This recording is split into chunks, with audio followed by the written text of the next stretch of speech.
ओम शांति। किसी ने बहुत सुंदर कहा है कि eyes are useless if the mind is blind. अगर हमारा मन किसी चीज को पहचानता नहीं है तो हम देखते हुए भी उसको नहीं देख सकते। मेरे ख्याल से अगर परमात्मा की खोज की बात की जाए तो ये कहावत बिल्कुल उचित बैठती है। हम भी बचपन से परमात्मा की खोज में थे। हमारे परिवार में हमारे मम्मी और डैडी कृष्ण का और शिव की उपासना करते थे। बचपन से ही भक्ति का बहुत प्रबल एटमॉस्फेयर था, पावरफुल एटमॉस्फेयर था। जगह जगह मंदिरों में जाना, और हम भी बच्चे होकर खुशी खुशी उनके साथ जाते, पूजा पाठ करते, प्रसाद खाने को मिलता, हमको बहुत आनंद आता था। लेकिन घर के अंदर परिवर्तन आना, घर के अंदर वो खुशी का माहौल आना और सदा उसका रहना, वो कहीं ना कहीं कुछ ना कुछ कमी रह जाती थी। और इसीलिए हर साल किसी न किसी तीर्थ स्थल पर जाना हमारा एक नियम सा बन गया था। तो इसी नियम को फॉलो करते करते 1985 में हमारा परिवार के साथ माउंट आबू जाना हुआ। और जिस परमात्मा को हम लोग पूजते थे, जिन देवी देवताओं को हम लोग जगह जगह जाकर देखते थे, उसका प्रत्यक्ष रूप हमने माउंट आबू में देखा। वहां पर कितना प्यार का एटमॉस्फेयर, शांति का एटमॉस्फेयर हमको लगा। और हम तो छोटे बच्चे थे, तो हम तो इधर उधर खुशी में जैसे बहुत ही पागल से हो गए। हमको लगा कि भाई यहाँ तो हर कोई हमको पूछ रहा है, हमको प्यार कर रहा है, जैसे परम पिता परमात्मा हमको स्वयं अपनी बाहों में खोलकर समा लेना चाहता है। हमारे मम्मी डैडी ने कोर्स भी करना आरंभ किया और हमने कभी कोर्स नहीं किया। उन्होंने कोर्स करा, उनको बहुत अच्छा लगता था और हम खेलते रहते थे। और जैसे जैसे धीरे धीरे हम घर पर वापस आए, घर पर आकर वो जो कोर्स किया था, वो जो फाउंडेशन था, उसका प्रैक्टिकल इफेक्ट हमने अपने परिवार पर देखना आरंभ किया। क्रोध की संपूर्ण रूप से समाप्ति हुई। कभी कभी घर पे डांट लग जाना, कभी कभी किसी का क्रोधित होना, ये जैसे धीरे धीरे समाप्त होता गया। और ये जो एक सुंदर सा बीज हमारे परिवार में बोया गया था, उसको वहीं नहीं समाप्त किया, लेकिन डेली इस कोर्स को आगे फॉलो किया। क्योंकि मैं आपको एक बात बताता हूँ, परम पिता परमात्मा को पहचानने के लिए हमको 3 बातें बहुत जरूरी है। सच्चा सत्संग कौन सा होगा? सच्चा सत्संग वो होगा जहां ज्ञान देने वाला भी सत्य होना चाहिए।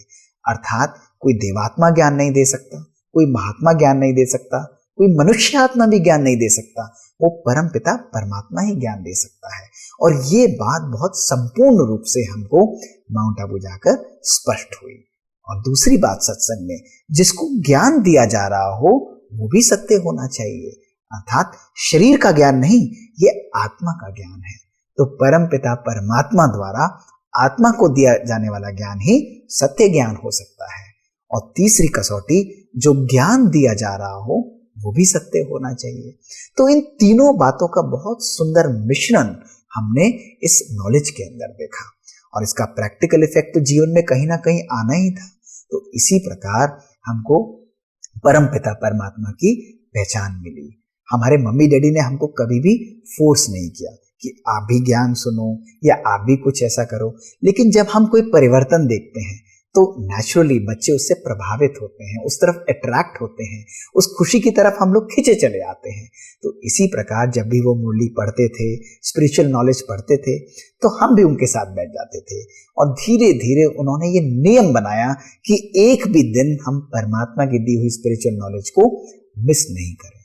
और जब हम परमात्मा को सत्य रूप से पहचाना तो धीरे धीरे हमारा विश्वास उस पर बैठता गया। देखो ना, परमात्मा को पहचानेंगे, परमपिता परमात्मा जो हमारा पिता है, जिसको हम कितने सालों से ढूंढ रहे थे, वर्षों से ढूंढ रहे थे, जब उसकी प्राप्ति होती है तो प्राप्ति की पहली निशानी क्या होगी? हमारा जीवन परिवर्तित होगा, खुशी आएगी, शांति आएगी, परिवार में प्यार आएगा। और यही नेचुरली हमारे परिवार में आने लगा।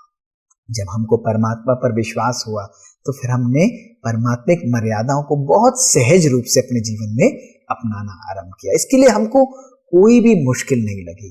जैसे भोजन की मर्यादा है, पहले भोजन कभी कभी ऊपर और नीचे हो जाता था, लेकिन जब हम परमात्मा के बने तो परमात्मा को कैसा भोजन खिलाएंगे? सात्विक भोजन खिलाएंगे ना। हम मंदिर में जाएंगे तो परमात्मा को कैसा भोजन खिलाते हैं? उसको अच्छा शुद्ध भोजन देते हैं। व्रत उपवास रखते हैं तो उसको शुद्ध भोजन देते हैं। इसी प्रकार हमने अपने जीवन को ही सदा व्रत और उपवास से प्रेरित किया, उसको परमात्मा के प्यार में डूबने दिया। जब भी हम भोजन बनाते हैं उसको परमात्मा को स्वीकार कराते हैं और वही परमात्मा की याद में बनाया हुआ भोजन हम भी स्वीकार करते हैं, और ये भोजन हमारे तन और मन दोनों को शक्ति देता है। इसी के साथ जब परमात्मा हमारे साथ होता है तो वो हमारा बैकबोन बन जाता है। और हम तो पढ़ाई कर रहे थे, तो पढ़ते पढ़ते मैं एक अच्छा स्टूडेंट भी था, लेकिन वही पढ़ाई जो मैं बहुत स्ट्रेस के साथ करता था, परेशान होकर करता था, घर में भी चिंता रहती थी कि कैसा परफॉर्मेंस होगा, क्या पेपर आएगा। लेकिन हमको बहुत सहज रूप से अनुभव हुआ कि अब तो परमात्मा की ब्लेसिंग्स हमारे साथ हैं, शिव बाबा की ब्लेसिंग्स सदा हमारे साथ हैं, तो हमारा हमेशा बेस्ट और कल्याण ही होगा। तो मैं मेहनत भी करता था, लेकिन जब भी मैं एग्जाम देने जाता था तो मुझे ऐसा लगता था जैसे कि माइंड एकदम ओपन हो गया है और पेपर बिल्कुल मेरे लिए बनकर आ रहा है। तो बहुत अच्छी परफॉर्मेंस रहती थी। लोग कहते भी थे कि भाई आप तो सारे गोल्ड मेडल ले जाते हो, तो मैं कहता था भाई मैं कुछ एफर्ट देता हूँ, लेकिन बाकी कार्य परमात्मा करता है। तो बहुत प्रैक्टिकल रूप से हमने परमात्मा को अपने जीवन में आने दिया और उसको अपने जीवन में अनुभव भी किया। अब जैसे मैं मेडिकल स्टूडेंट बना, तो मेडिकल स्टूडेंट जब हम बनते हैं तो एक है परमात्मा को हमने भावना के आधार पर पहचाना, और वो जरूरी भी था क्योंकि भावना एक बहुत पावरफुल इम्पैक्ट हमारे जीवन में छोड़ती है। और जब हमने भावना के आधार पर पहचाना तो मेरे मन में एक हमेशा प्रश्न उठता था कि क्या मैं विवेक के आधार पे, साइंस के आधार पे भी स्वयं को आत्मिक रूप में और परमात्मा को महाज्योति के रूप में पहचान सकता हूँ। और इस पे जब हमने रिसर्च करी, इसके बारे में जब हमने पढ़ा, तो बहुत सहज रूप से मुझे ये स्पष्ट हुआ कि जो भी ज्ञान आज हमने सुना है या जिसको हम अपने जीवन में सुनते आ रहे हैं, उसका एक बहुत पावरफुल और साइंटिफिक बेसिस भी है, उसका एक पावरफुल फाउंडेशन भी है। क्योंकि आत्मा है तो आज साइंस भी उसको क्लियरली प्रूव कर चुकी है, by different experiments, by logic, by stories of birth and rebirth. ऐसे कितने ही हमारे पास एग्जाम्पल्स हैं जिसके द्वारा आज ये प्रूव होता है कि ये शरीर नहीं है, ये हमारे अंदर रहने वाली एक आत्मा है, एक पॉइंट ऑफ लाइट है, एक कॉन्शियसनेस है, एक साइकी है, या जिसको हम लोग कहें गॉड स्पॉट भी कह सकते हैं। ऐसी ज्योति जो है हमारे शरीर को चलाती है, और हमने इससे पहले इस बात को कभी भी अपने जीवन में अनुभव नहीं किया था। केवल अच्छी बातें हम सुनते रहते थे कि ऐसा करना चाहिए, परमात्मा से ऐसे बात करनी चाहिए। लेकिन जब हम इस ज्ञान में आए तो हमको पता लगा कि जब परमात्मा हमारा बन जाता है तो परमात्मा के आगे पूजा उपासना करने की जरूरत नहीं होती है। वो तो हमारा पिता है, वो हमारा स्वयं अपना है, उससे तो हम टू वे कम्युनिकेशन करते हैं। तो वो जो प्रेयर है वो परमात्मा के साथ एक डायलॉग में बदल जाता है। कभी हम अपनी बात रखते हैं और वो हमारा पिता है तो वो भी हमारी बात सुनकर हमको उतनी ही पावरफुल रिप्लाई देता है। और इसी सुंदर बातचीत को मेडिटेशन कहा जाता है, जो हमारे जीवन में सहज रूप से एक बहुत पावरफुल फाउंडेशन के रूप में रहा। तो ज्ञान भी हम लोग रोज सुनते थे, और इसी प्रकार जीवन में मर्यादाओं का भी बहुत प्रॉपर रूप से पालन किया। और फिर योग एक पावरफुल फाउंडेशन था कि परमात्मा से संबंध जोड़ा। जब परमात्मा से संबंध जोड़ लेते हैं तो नेचुरली जहां सूर्य है तो उसका प्रकाश भी नेचुरली जाएगा। इसी प्रकार कुछ भी हम करते हैं तो हमें सदा लगता है कि परमात्मा हमारी बैकबोन की तरह कार्य कर रहा है, वो हर कार्य में हमको मदद कर रहा है। एग्जाम्स होते थे, इसी प्रकार कभी कभी कुछ डिफिकल्ट बीमारियां भी आई, ब्रेन की भी इलनेस आई, तो कष्ट होता था, लेकिन कभी भी जीवन में दुख की महसूसता नहीं हुई। क्यों? क्योंकि परमात्मा सदा हमको अपनी बाहों में समा कर रखता था। हमें पता था कि सागर में लहरें तो आती हैं, लेकिन धीरे धीरे वो शांत हो जाती हैं। तो दवाई भी खानी है तो दवाई को ऐसे दृष्टि देकर खाते थे, पावरफुल योग की वाइब्रेशंस देकर खाते थे कि वही दवाई जो है 10 टाइम्स मोर पावरफुल इफेक्ट देती थी। तो हर जगह हर पल हमने परमात्मा को अपना साथी बनाकर उसको हमने यूज भी किया, उससे हमने हेल्प भी ली, उससे हमने यूनिक संबंध भी जोड़ा। और मैंने तो अनुभव किया कि आज भी सबसे बेस्ट रिलेशन है कि परमात्मा को सदा अपना साथी बनाकर रखो। कभी भी अपने आप को अकेला ही मत समझो। मैं जहां भी जाता हूं तो मैं कभी ये नहीं सोचता कि मैं अकेले जा रहा हूं। परमात्मा ये कहते हैं कि तुम सदा कंबाइंड स्वरूप में रहो। वो पिता है ना, हम आत्मा है, वो परम आत्मा है, और ये बहुत यूनिक संबंध है।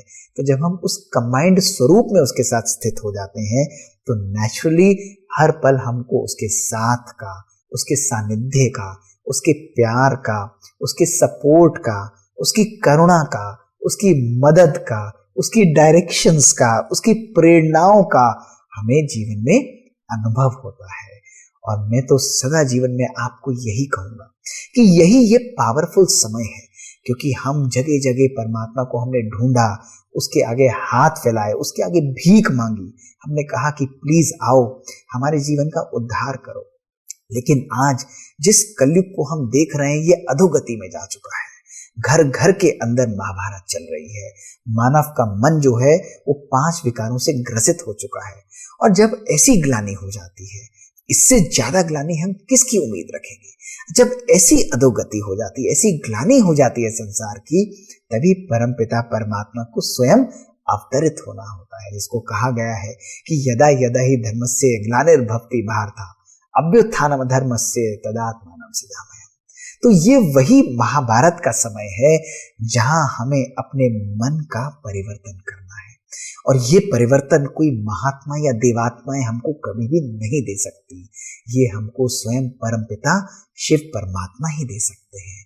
वो जो सर्वधर्म मान्य है, वो जो सर्वज्ञ है, सर्वोपरि है, वही हमको ये सच्चा ज्ञान दे सकते हैं। वो स्वयं अवतरित होकर बूढ़ा शरीर लेकर हमको ये ज्ञान देते हैं। तो मैं तो आपको कहूंगा कि ये पावरफुल समय, ये यूनिक समय है जहां हमको जीवन को परिवर्तन करना है। सतयुग और त्रेता और इसी तरह द्वापर और कलयुग, ये 4 युगों का गायन है। लेकिन कलयुग का जब ट्रांजिशन सतयुग के बीच में होता है, उसके बीच में जो संगम होता है, उस संगम पर आज हम लोग विराजमान हैं। और वही ये संगम समय है जब स्वयं परमपिता परमात्मा आकर हमको अपना बच्चा बनाकर, अपने साथ पावन बनाकर ले जाते हैं। सतयुग की स्थापना, सतयुग का अनुभव हमको अपने इस जीवन में भी करना है और आगे जाकर भी एक सतयुगी देवी सृष्टि में भी हमको जन्म लेना है। तो आइए, क्यों नहीं हम इस परमात्मा को अपने जीवन में आने दें। उसके द्वारा प्राप्त हुई सुख, शांति, पवित्रता, ज्ञान, शक्ति, प्रेम को अपने जीवन में आने दें। जब ये सारे गुण हमारे जीवन में आते हैं, तभी हम आनंद की अनुभूति करते हैं, ब्लिस की अनुभूति करते हैं। और यही हमारे जीवन में परिवर्तन का, खुशी का आधार बन जाता है। ओम शांति।